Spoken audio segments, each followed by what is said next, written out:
Praise the lord. ప్రభువైన యేసుక్రీస్తు నామములో మీ అందరికీ నా యొక్క వందనాలు. అందరూ బాగున్నారా? ప్రతిదినం దేవుని యొక్క వాగ్దానాన్ని చేత పట్టుకొని ప్రతి మెట్టుని ప్రతిదాన్ని మీరు దాటుతున్నారని, ప్రతి లోపడిన దాన్ని మీరు ఆ యొక్క శ్రమలలో భరిస్తున్నారని విశ్వసిస్తున్నాను. దేవుని వాక్యం ఇచ్చే ఆదరణ మరెవ్వరు కూడా ఏది కూడా మనకి ఇవ్వలేదు. అంత గొప్ప ఆదరణ కలిగిన మాటలని, ఆదరణ కలిగిన వాగ్దానాన్ని దేవుడు మనకు అందిస్తూ ఉన్నాడు. మరి ఈరోజు దేవుని యొక్క వాగ్దానాన్ని చదువుకుందాము. యెషయా గ్రంథము 28వ అధ్యాయము 16వ వచనము. యెషయా గ్రంథము 28వ అధ్యాయము 16వ వచనము. విశ్వసించువాడు కలవరపడుడు. ఆమేన్. చాలా చక్కటి వాగ్దానాన్ని దేవుడు మనకు అందించి ఉన్నాడు. ఎన్నో రోజుల నుండి మనల్ని వెంటాడుతున్న సందేహాన్ని ఈరోజు రూఢీపరిచాడు. దేవుని వాక్యము సెలవిస్తుంది ఏంటంటే, విశ్వసిస్తే మనలో కలవరం ఉండదు అని దేవుని వాక్యము సెలవిస్తుంది. ప్రతి ఒక్కరి జీవితంలో కలవరం అనేది వెంటాడుతుంది. నడుస్తున్నప్పుడు, కూర్చున్నప్పుడు, అలోన్గా కూర్చున్నప్పుడు కూడా ప్రతి ఒక్కరిని ఆ కలవరం అనేది వెంటాడుతుంది. ఆలోచనలో కలవరము, మనిషి కలవరం ద్వారా ఎంతో డిప్రెషన్లోకి వెళ్ళిపోయి చాలా సిక్ అయిపోతున్న సందర్భాలు మనం ఎన్నో చూస్తున్నాము. కానీ దేవుని వాక్యం సెలవిస్తుంది ఏంటంటే, నన్ను నా యందు విశ్వసించిన వారెవ్వరూ కూడా అలాంటి కలవరాన్ని భరించరు అని దేవుని వాక్యం సెలవిస్తుంది. కలవరం ప్రతి ఒక్కరి జీవితంలో ఉంటుంది.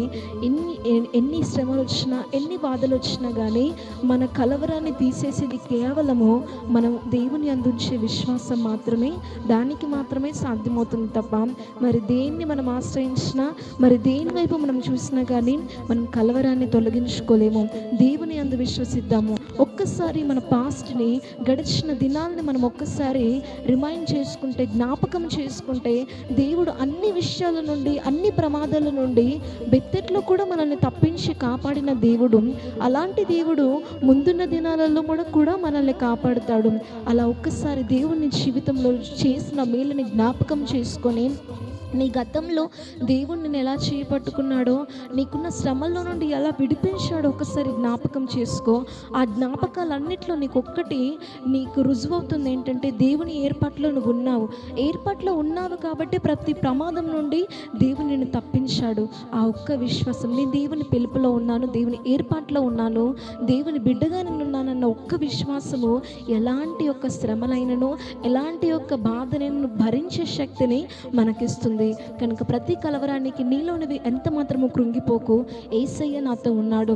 ఇంతవరకు ప్రతి సమస్యను దాటించిన దేవుడు ఇక ముందు కూడా దాటిస్తాడు అన్న విశ్వాసము, నమ్మకం కలిగి ఉండు. దేవుని వాక్యము, దేవుని యొక్క వాగ్దానము నీ జీవితంలో ఖచ్చితంగా నెరవేరుతుంది.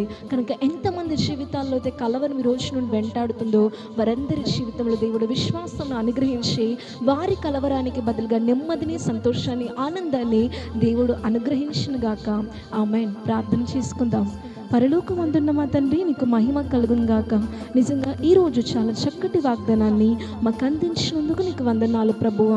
ఇన్ని రోజుల వరకు మాలో మేము అల్ప విశ్వాసంతో తండ్రి నీవు ఉన్నావని తండ్రి మేము మర్చిపోయి మా కష్టముల వైపు, మా బాధల వైపు, మాకున్న సమస్యల వైపు చూస్తూ కలవరపడుతున్నామయ్యా.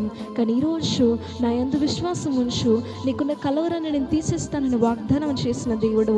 ఎంతమంది జీవితాల్లో అయితే కలవరము వెంటాడుతుందో ప్రభువా, ఆ కలవరం మనిషిని దినదినము కృంగదీస్తుందో వారందరి జీవితంలో కలవరమును తీసివేసి నెమ్మదిని మీరు దయచేయండి తండ్రి.